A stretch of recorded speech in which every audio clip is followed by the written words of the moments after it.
জামুগুৰি উচ্চতৰ মাধ্যমিক বিদ্যালয়ৰ শতবৰ্ষ অনুষ্ঠানত মন্ত্ৰী পীযুষ হাজৰিকা আন্তঃগাঁথনি উন্নয়নৰ বাবে 20 লক্ষাধিক টকাৰ অনুদান ঘোষণা।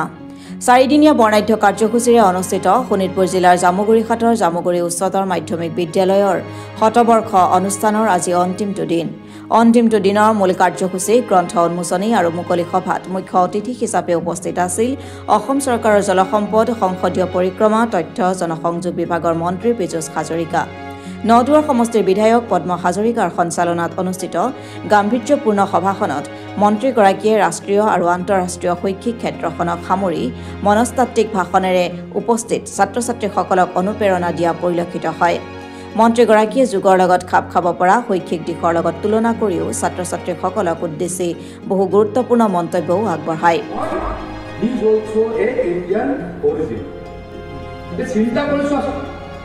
মই কিয় এইকেইটা কথা কৈছোঁ, মই এনেই কোৱা নাই, কিবা এটা কাৰণত কৈছোঁ। মই নামবিলাক কিয় ল'লোঁ, এই নামবিলাক কিয় ল'লোঁ, এই যে ৱৰ্ল্ড বেংক নহ'লে আমি চলিব নোৱাৰোঁ। ৱৰ্ল্ড বেংকৰ চিইঅ'জন এজন Indian, Ajay Bangla. World bank এইটো পদ্মদা আৰু মই ভালকৈ জানো ৱৰ্ল্ড বেংকটো। আমাৰ লিম্বু বাই এইফালে, আমাৰ হেৰিও জানে, আমাৰ ক'ৰ ডিষ্ট্ৰিক্টৰ কমিশ্যনাৰো জানে। ৱৰ্ল্ড বেংক জানো নহয় তোমালোকে? ৱৰ্ল্ড বেংক কম পাইছেনে কোনোবাই? ৱৰ্ল্ড বেংকৰ চিইঅ'জনো বৰ্তমান কোন? প্ৰেচিডেণ্ট। ৱৰ্ল্ড বেংকৰ প্ৰেচিডেণ্ট বুলি কয় তেওঁ সঞ্জয় বাংলা। চিন্তা কৰি চোৱা, আমি কওঁ আমি বেয়া জেগাত আছোঁ, আমি দুখীয়া, আমাৰ অমুক নাই তমুক নাই, আছে হয়, কথাবিলাক নোহোৱা নহয়। কিন্তু আমাৰ একেখিনি পঢ়া ল'ৰাই গৈ আমেৰিকাত এতিয়া এনেকৈ জব্দ পাইছে, অলপ দিন পাছত তাতো ৰিজাৰ্ভেশ্যন বিচাৰিব। চিৰিয়াছলি কৈছোঁ, মই আজিৰ পৰা 5 বছৰমানৰ আগত লাষ্ট আমেৰিকালৈ গৈছোঁ। তাতে মই চিলিকন ভেলীলৈ গৈছিলোঁ, মোৰ লগৰ ল'ৰা তাত থাকে, মাতিবলৈ গৈছিলোঁ। মই ফেচবুকৰ অফিচৰ বাহিৰত ফটো মাৰি লৈ আহিছোঁ। তাতে আমাৰ ইণ্ডিয়ান ল'ৰাই এনেকৈ কয় যে ইণ্ডিয়ানক তেওঁলোকে বেয়া পায়, চাইনিজক বেয়া পায়, ইণ্ডিয়ানক বেছি বেয়া পায়।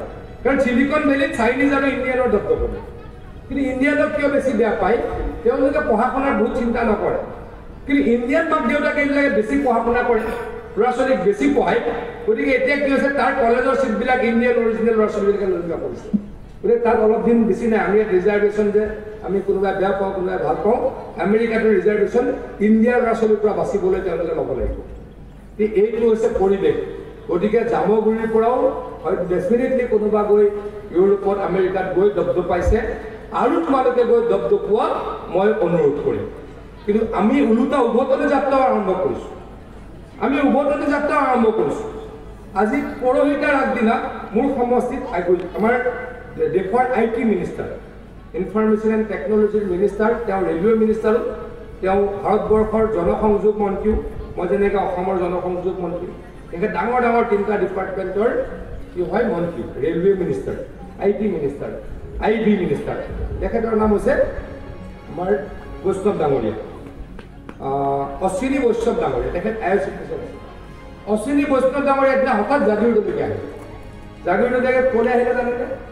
জাগিৰোডলৈকে মাননীয় মুখ্যমন্ত্ৰী হিমন্ত বিশ্ব শৰ্মা ডাঙৰীয়াই মোদী ডাঙৰীয়াৰ অৱদান লৈ এখন কি আনিছে, এটা ইণ্ডাষ্ট্ৰী আনিছে। ইণ্ডাষ্ট্ৰীটো হৈছে ছেমি কণ্ডাক্টৰ ইণ্ডাষ্ট্ৰী। সৌভাগ্যক্ৰমে মই জাগিৰোডৰ বিধায়ক, গতিকে মই তালৈকে যাব পাৰিলোঁ।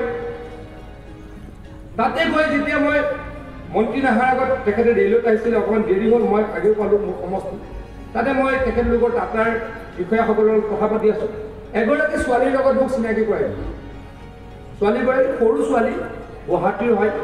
তাই আছিলে আমেৰিকাত চাকৰি কৰি আছিল। আৰু তাই এতিয়া ইণ্ডিয়ালৈকে, অসমলৈকে, গুৱাহাটীলৈকে, মই ক্ৰমটো মিলাই আছোঁ, তাৰপিছত ক'ত জাগিৰোডলৈকে ঘূৰি আহিলোঁ। কিয় আহিলে জাগিৰোডলৈকে? তাই এতিয়া জাগিৰোডত চাকৰি পাই গ'ল। তাইৰ যিখিনি অৰ্হতা সেইখিনি আমেৰিকাত চাকৰি কৰিব লগা হৈছিল, তাই এতিয়া চান্স পালে ক'ত চাকৰি কৰিবলৈ, ঘৰৰ গুৱাহাটী ঘৰৰ ওচৰৰ জাগিৰোডত।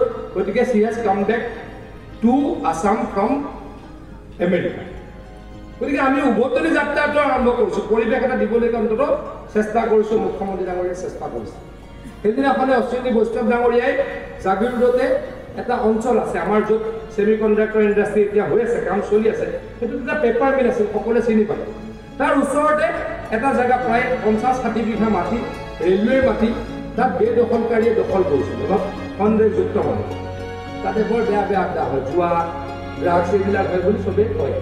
আমি কি কৰিলোঁ প্ৰশাসনে সেইখিনি বেদখলমুক্ত কৰিলোঁ সেই জেগাতেই অশ্বিনী বৈষ্ণৱ ডাঙৰীয়াই হিমন্ত বিশ্ব শৰ্মা ডাঙৰীয়াই ঘোষণা কৰিলে এখন কি কৰিব নেইলেট বুলি বিশ্ববিদ্যালয় স্থাপন কৰিব এইটো নতুন কনচেপ্ট ইণ্ডিয়াৰ 7খন নেইলেট ইউনিভাৰ্চিটি হ'ব national institute of information and technology information and টেকনলজিত পঢ়িলে মানুহে টাটাৰ ক'ত পাব ছেমিকণ্ডাক্টৰত চাকৰি পাব গতিকে সেই গোটেই সুবিধা অসমলৈ আহিব তোমালোকক মই অনুৰোধ কৰিছোঁ তোমালোকে ভালদৰে পঢ়া ডাঙৰ মানুহ হোৱা অসমৰ কাৰণে কাম কৰা আৰু সামাজিক হ'ব মোৰ এইটো সদায় হয় মই ষ্টুডেণ্টক পালে এইটো কথা কওঁ অলপ ছ'চিয়েল হ'ব চেণ্টাৰ্ড হৈ নাযাবা আত্মকেন্দ্ৰিক হৈ নাযাবা এইটো সদায় অনুৰোধ কৰোঁ সদায় কৰিম আজি পদ্ম হাজৰিকা ডাঙৰীয়াই কি কৰে অকল ন-দুৱাৰ কথা কয় পদ্ম হাজৰিকা ডাঙৰীয়াই অসমৰ নিবনুৱাসকলক কেনেকৈ কৃষিৰ যোগেৰে কৰ্মসংস্থাপন দিব তাৰ কাৰণে অহৰ্নিশে কাম কৰে কিয় কৰে তেওঁ সামাজিক ব্যক্তি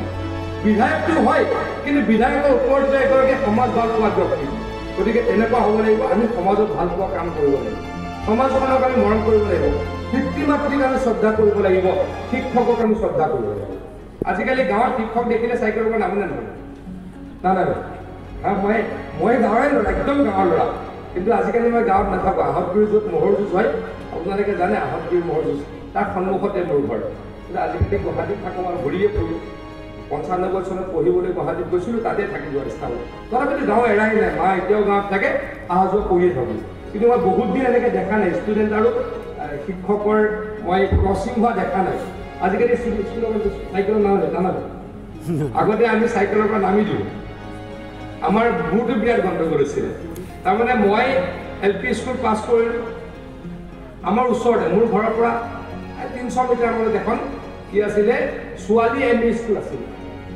ছোৱালী হাইস্কুল আছিল বৃহত্তৰ জামুগুৰিহাট অঞ্চলৰ সাংস্কৃতিক আন্দোলনৰ ৰূপৰেখা শীৰ্ষক গ্ৰন্থ উন্মোচন কৰি মন্ত্ৰীগৰাকীয়ে বিদ্যালয়খনৰ আন্তঃগাঁথনিৰ বাবে 20 লক্ষ টকাৰ অনুদানো আগবঢ়ায় উল্লেখ্য যে বিদ্যালয়খনৰ শতবৰ্ষ অনুষ্ঠানৰ লগত সংগতি ৰাখি প্ৰকাশ কৰা গ্ৰন্থখন প্ৰকাশৰ সকলো খৰচ বহন কৰিছিল মন্ত্ৰীগৰাকীয়ে গাম্ভীৰ্যপূৰ্ণ অনুষ্ঠানটিত বিশিষ্ট অতিথি হিচাপে বিশ্বনাথ মহাবিদ্যালয়ৰ অধ্যক্ষ ডক্টৰ চিন্তামণি শৰ্মা বিধায়ক গণেশ লিম্বু বিদ্যালয়খনৰ অৱসৰী অধ্যক্ষ জনাৰ্দন ভূঞা অৱসৰী শিক্ষক সদানন্দ নাথকে ধৰি বহু গণ্যমান্য লোক উপস্থিত আছিল অন্তিম দিনৰ শেষ কাৰ্যসূচী নিশালৈ অনুষ্ঠিত সাংস্কৃতিক সন্ধিয়াত গীত পৰিৱেশন কৰিব জনপ্ৰিয় শিল্পী দীক্ষুৱে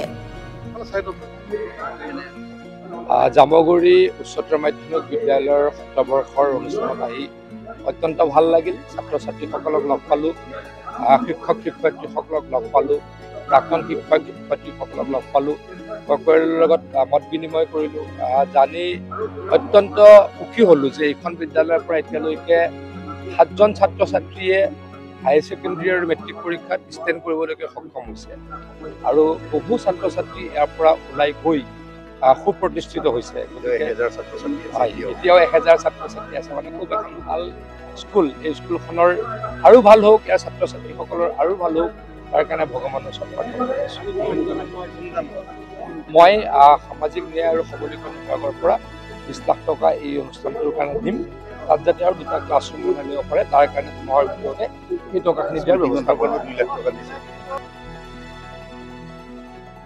ব্যুৰ ৰিপৰ্ট অসম টুডে।